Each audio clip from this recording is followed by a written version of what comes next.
Hello and welcome to the Wine Enthusiast Podcast, your serving of drinks culture and the people who drive it.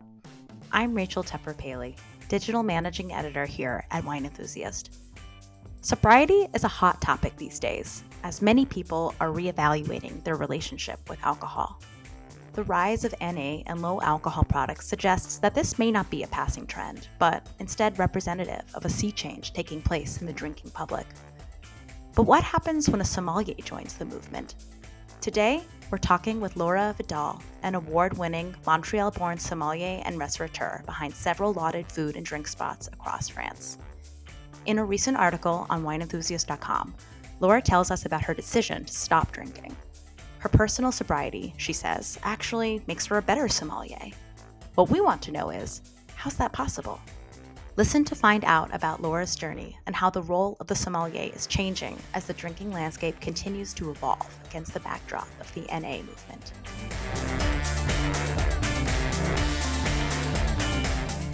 The Calling is a dream collection of California wines offering a distinct range of varietals, styles, and best-in-class appellations.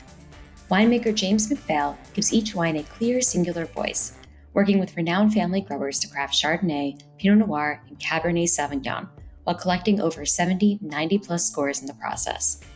Join one of the Calling's fully customizable wine clubs for first access to new releases, special library vintages, and more. With 4 membership options, there's a club for every wine lover. Receive 3 shipments per year, or try the monthly subscription, delivering 3 bottles a month straight to your door. For information and access, visit us at www.thecallingwine.com/enthusiast. Hey Laura, thanks so much for being here. Hi, Rachel. Thanks for having me. So you've been sober for 4 years. Can you tell me a little about your relationship with alcohol before that? Sure. So, my relationship with alcohol before I decided to stop drinking was one of discovery, a lot of curiosity, because as a sommelier, you taste a lot of wine and would visit winemakers on a regular basis. Also, in my restaurants, serving wine to customers, having a glass of wine after service with my staff members, and so forth. So, I had a relationship to alcohol that was more social. I would not drink alone. I would probably be more the kind of person who used to go out with a bunch of friends who also were passionate about wine and food, and we would have, a bunch of bottles. And sometimes I would get really drunk, and sometimes I would get, just slightly tipsy. But my relationship wasn't one that I deemed heavily problematic, but I definitely, towards the end, started to have moments where I found that my relationship was a little bit problematic simply because I was drinking quite a fair amount and had a couple times where I literally had blackouts and couldn't remember exactly what I had talked about or things that I had said and to whom. And that was a bit worrisome to me. So I think that there were little kind of red flags that came up before I made that decision, which also came before a really big year of events and pretty high profile clients that we had lined up.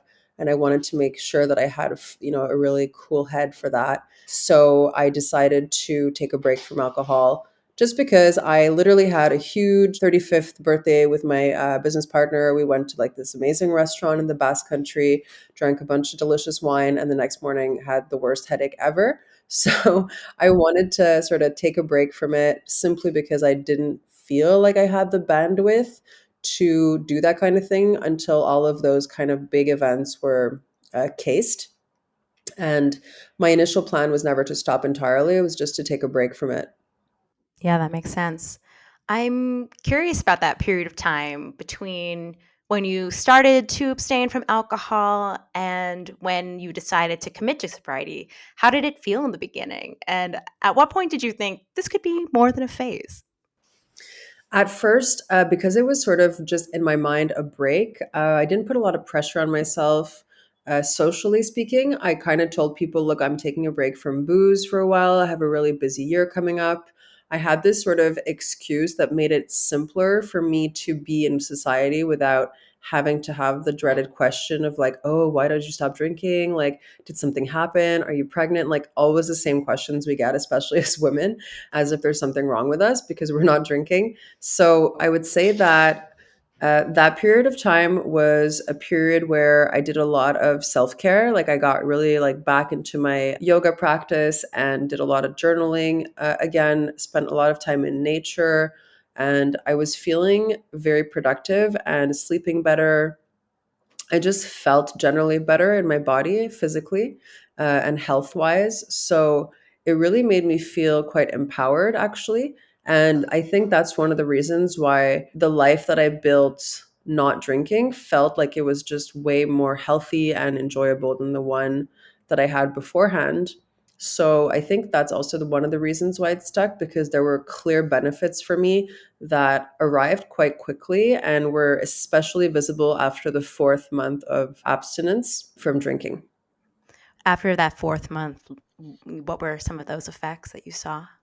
I think mainly there's definitely more self-awareness.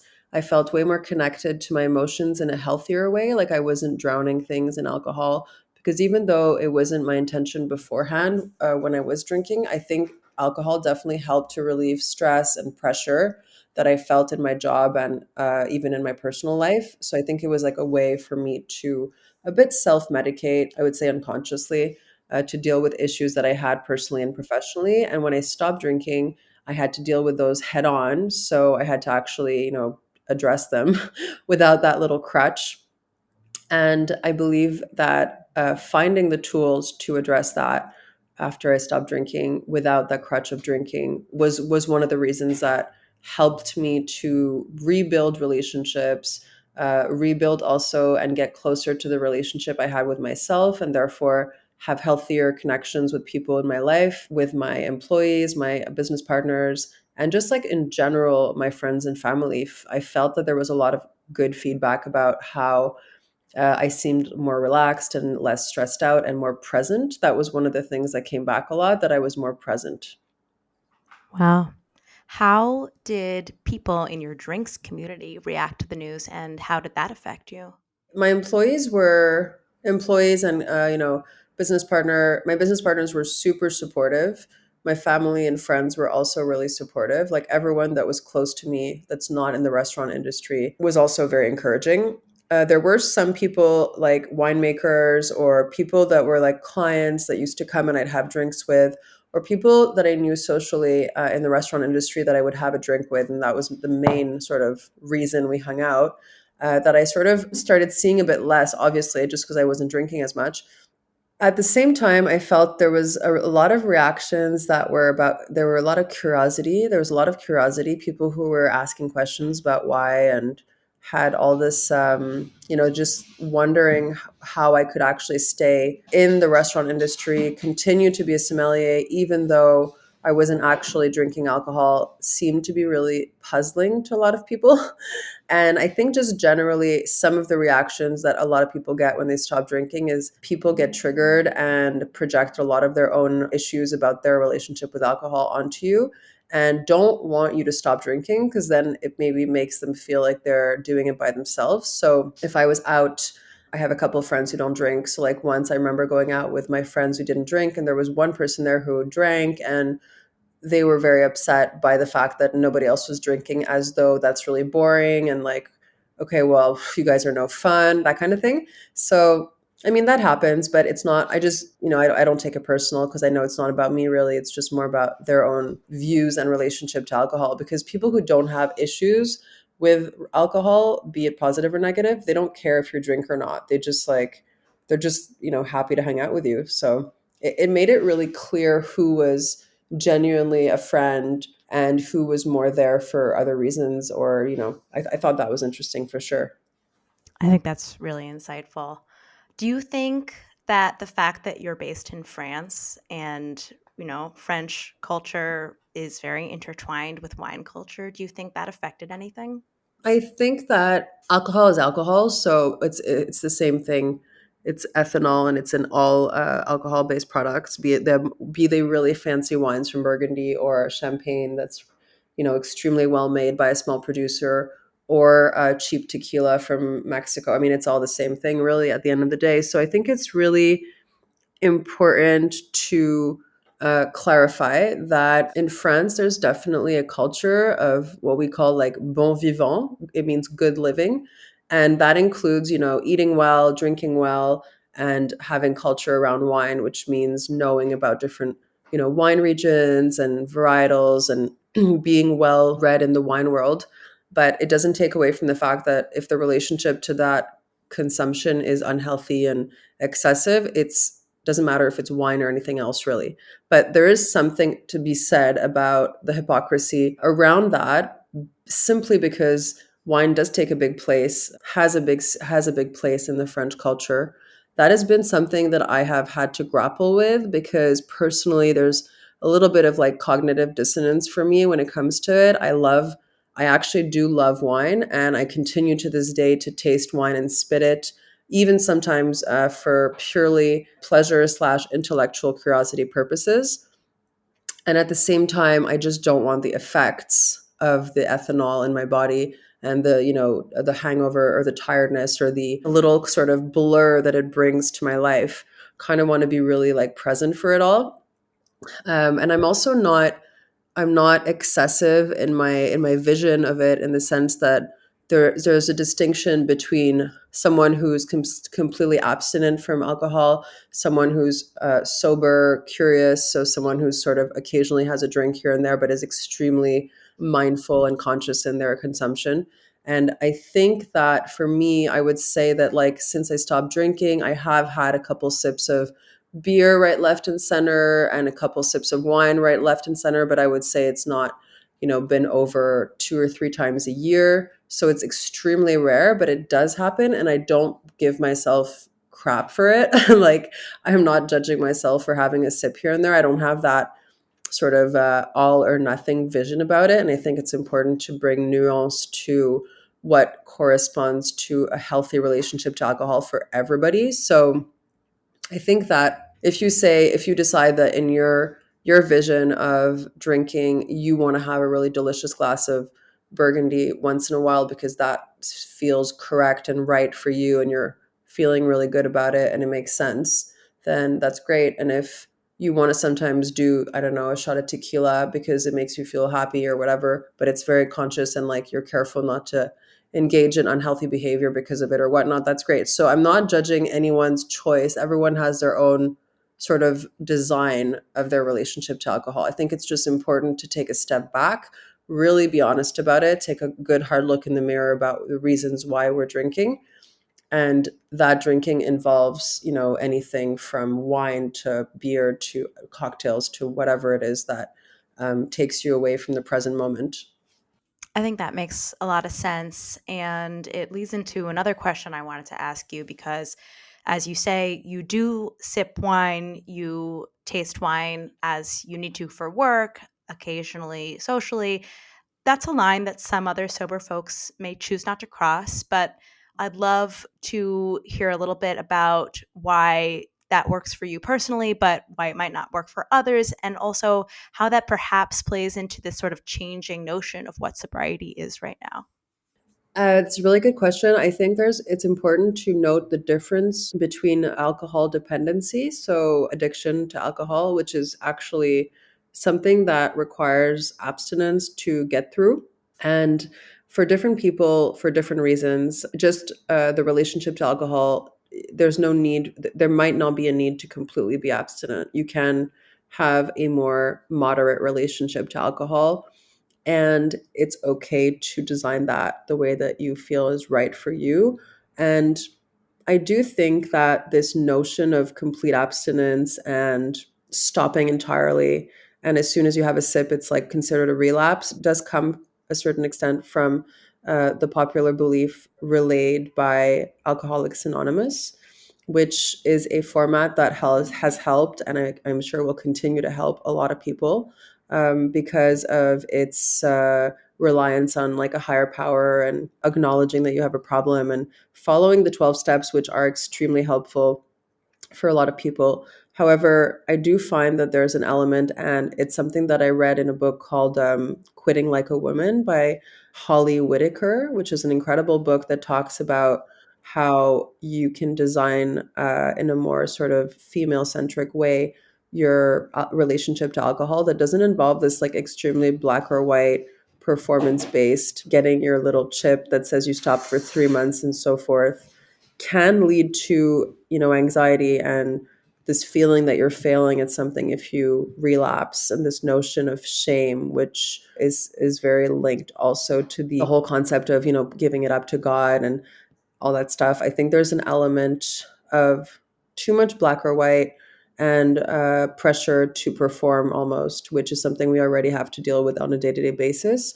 And she brings a really interesting perspective in her book that I really adhere to and that spoke to me and made me feel less alone in my process, which states basically that creating a life that you want to live fully is actually the goal of sobriety, and not, abstaining from something that's not going to be helping you. So it's very focused on sort of working on yourself and improving your life in a way that's helpful and feels right for you without having this whole demonization of your addiction. However, I will nuance and say that some people do clearly need and want to go in that program because it really helps them to have that structure.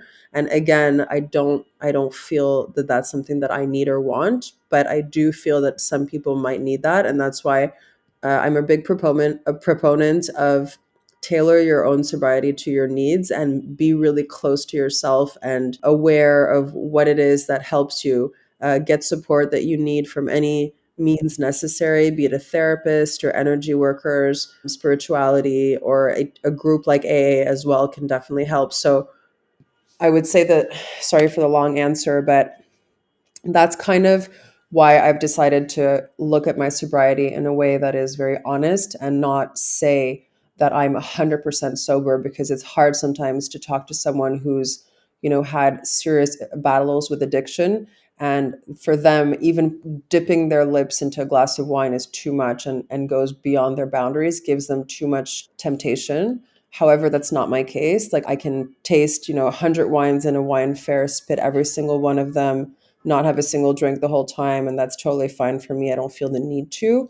But at other times I could go to like a really nice restaurant and have a little sip of my boyfriend's beer just because I'm really hot, and that's enough for me as well. And then I could also just not drink for or not have a single sip of anything for literally like 5 months, and that's totally okay. So I think everyone's different, and that's really important to acknowledge more than anything else. Going back to your personal sobriety, in our article on wineenthusiast.com, you talk about how being sober actually helps you smell better and taste more precisely. How do you think this is? And can you walk us through your process of tasting while being sober? Sure.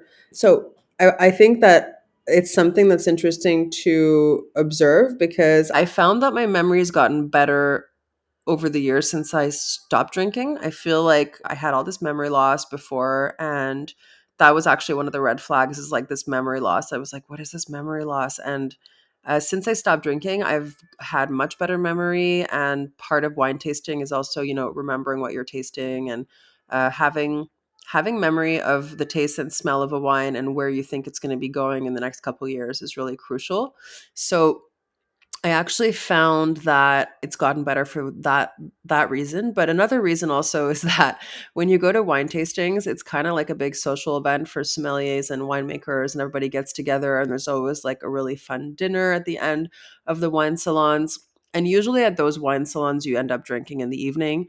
And usually you end up having, more than a couple drinks and getting into like a fun little party vibe, and everyone's dancing, and usually you finish pretty drunk and hungover the next morning. And when you're hungover the next morning, like your palate, just like physically, your tongue and your buds is saturated and tired, and you're tired, and you don't have good memory, and you're like not thinking clearly. And so that's just one of the things that I don't have to deal with anymore, because even though I do get saturated by tasting like tons and tons of wine at a wine tasting, the evening of where I usually used to get, sloshed with a bunch of other friends or whatever, now I don't. So I wake up fresh. I get to the wine tasting early and I'm like on point. And I just feel that it's something that has allowed me to progress more efficiently since I stopped.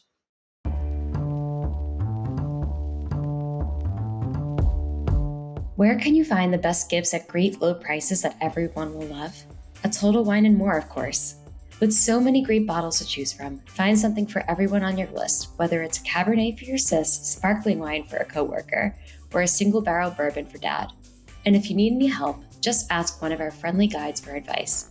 With the lowest prices for over 30 years, you'll always find what you love and love what you find, only at Total Wine and More.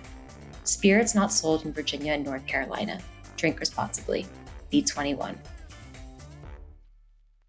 NA products, as well as sober and sober curious lifestyles, are huge right now. Do you think that the role of the sommelier is changing in light of those movements and also your own personal experience? Totally. I really do. I feel that people are more and more interested in having options when it comes to non-alcoholic or low alcohol drinks. So we have on our, in my restaurants, since I stopped drinking, I got really interested in that, obviously, because it's something that I was looking for as well. And so, non-alcoholic beers, kombuchas, or pet nat teas, as we call them, as well as alternatives to wine have become more and more popular. And in France, it took a bit of time, I think, more than in the US or the UK. But definitely, we've reached a point now where there's a lot of small startups that have started creating alternatives to alcohol and are trying to work on things that are not too sweet and not too bubbly, and they're trying to find sort of in betweeners. Also, personally, I thought that it was really important to propose non-alcoholic cocktails on our on our drinks program at the various restaurants we have, and we found some really cool oak-aged kombuchas from the Basque Country. We found this really cool dude that makes incredible alternatives from Denmark called Muri, and they're all really interesting because they're actually not like soft drinks. They're really more I would say, alternative, low or non alcoholic beverages. And I feel that that's really where we're going with all of this is that it's nice to imagine that we're going to just do something completely different from non-alcoholic this or non-alcoholic that. Like instead of doing non-alcoholic rum or non-alcoholic beer, it's interesting to think that we're going to have these really like interesting alternatives that have nothing to do with anything we know already and therefore can be proposed and be interesting for anyone, including people who do drink alcohol. I think that's really interesting. And it almost makes me think of kind of the vegetarian and vegan movements that, in the 90s, maybe the early 2000s, a lot of vegetarian and vegan products were faux meats. They were tofu or bean curd or whatever, trying to be meat. And I think it turned a lot of people off because those things will never be meat. But as we progressed, people started being more open to those things as they're made, in Asian cultures, basically like not trying to hide that tofu was tofu. And I think that personally, it made me, eat those foods more when they were not pretending to be meat. And I'm curious if you think that there's a parallel here in the NA space. Yeah, for sure. Like, I definitely think that there's certain things that are interesting even if they're non-alcoholic. Like beer is an example simply because you can do a beer that's low alcohol, as in a non-alcoholic beer at 0% is obviously going to be inverse osmosis and requires a lot of energy and water, and it's not the greatest, but it's a lot of investment because the machine that does that is extremely expensive, and so that's what usually big beer companies use. But smaller brewers do high temperature fermentation so that the yeast that work at that temperature don't transform the malt into the malt and the sweet or, well, the alcohol in basically into alcohol. They transform it into very little, so there's like 0.7% or whatnot, but much less than that sometimes, and that's considered non-alcoholic. But in a certain way that still remains artisanal. But I do feel that not like wine that's non-alcoholic, it's also inverse osmosis, and it just takes away, it doesn't feel very genuine to me, and I'm not a big proponent of it. So I do prefer, I like the idea of elevating kombucha, creating different like techniques that make it a bit more interesting and different. I like the idea of combining different techniques of fermentation like kvass with kefir and a kombucha mother to do something completely different and see if people can take pleasure, and there can be different sort of flavor profiles that can bring complexity to a meal and also create this ceremonious aspect of drinking a glass of something delicious, which I think is part of the pleasure of enjoying a meal at a table. And like we're talking earlier about the French culture, every time that we serve anything non-alcoholic in our restaurants, we try to put it into a nice glass. So there's an element of feeling special and that you're not excluded from the social fun and, conviviality that people are looking for when they go out. And I imagine you see that as very much part of your role as a sommelier. Yeah, absolutely. And I think, when we learn about when we do our training as sommeliers, we learn about all kinds of different things, including alcohol, but also soft drinks and cocktails and mocktails and teas and coffees and all that stuff. So it's part of our job, I think, to now enlarge in our perspective and our knowledge base to include these different sort of offers that can really surprise people. And I have a friend of mine who is called Benoit de Nofrio, and he started doing non-alcoholic pairings for gastronomic restaurants and does a bunch of events all over the place now. He actually, does his own concoctions, and he's a bit like a druid. Like he does his own mixes and it's all homemade and it's very tailored to the food. So to a certain extent it's much more high end and it's very like gastronomic experience, but in the idea of it, the whole point is to be able to have a really interesting experience with non-alcoholic beverages.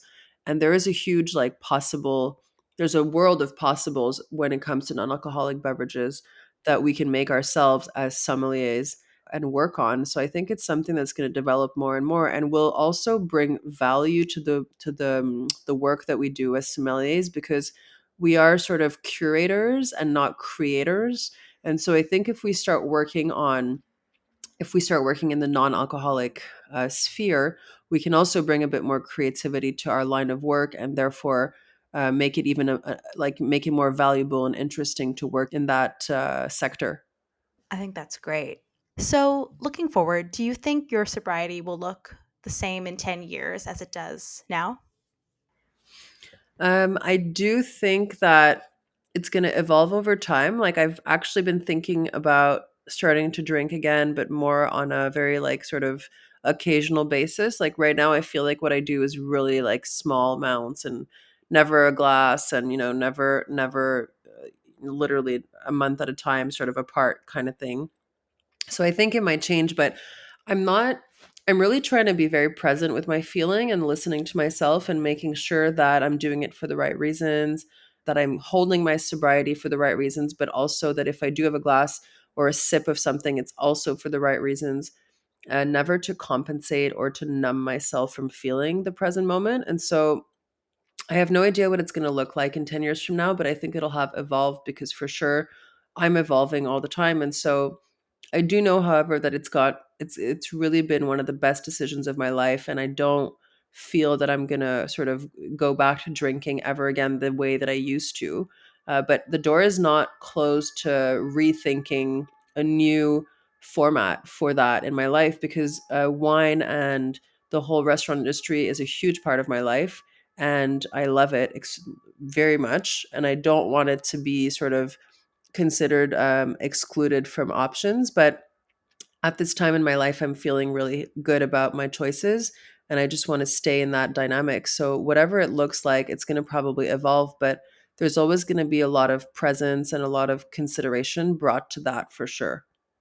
And what would you tell other drinks professionals who are considering sobriety, especially other sommeliers? I think that it's interesting always to look at our relationship to alcohol, be it whoever we are and in whatever domain we work, but even more so as we work very closely with a product that can be dangerous when abused. I think it's important to look at our consumption as sommeliers and really, ask ourselves the right questions of why we're drinking the way we are. Is it really bringing out the best in us and for us? Is it serving us, or is it something that's not serving us? So I would say just look at your relationship to alcohol as honestly as possible. And you can ask people that love you what they think about your relationship to alcohol, because sometimes being in the world of wine, we get sort of caught up in the whole whirlwind, and we're surrounded by people doing the same thing as us, so it doesn't feel like it's a problem, but other people in our life who are not in it might have other opinions. So I think it's interesting to look at that. And I would definitely say that there's nothing stopping you from taking a break here and there. So like dry January is a great way to start, just to like get some perspective actually, and see how it feels to be a sober person in the world. And that also helps us to be better sommeliers, to be able to propose alternatives to those people who cannot or will not drink for other reasons. Maybe someone has a health issue, maybe somebody's pregnant. There's all kinds of reasons why you can't be drinking, not just, choice based. And I think it's really nice to be able to put ourselves in our customers' shoes as well, to give them options that are actually really cool, delicious, make them feel included. Because I think feeling included is kind of part of our job. Like, we're there to be hospitable, welcome people into our space, and make them feel like they're part of something cool and special and fun. And so if we can do that with wine, we can also and should really also be doing it with non-alcoholic options. I think that's great. Thank you so much, Laura, for being here today. This has been a fascinating conversation, and I think you've given people a lot to think about. Thank you so much for having me, Rachel.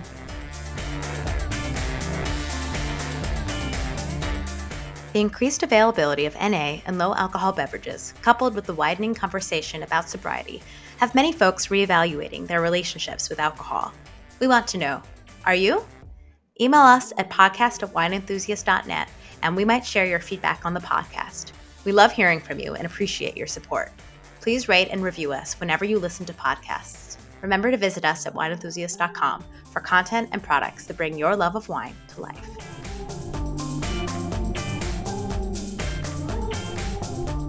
In addition to producing world-class content, did you know that Wine Enthusiast is also the premier shopping destination for wine lifestyle products?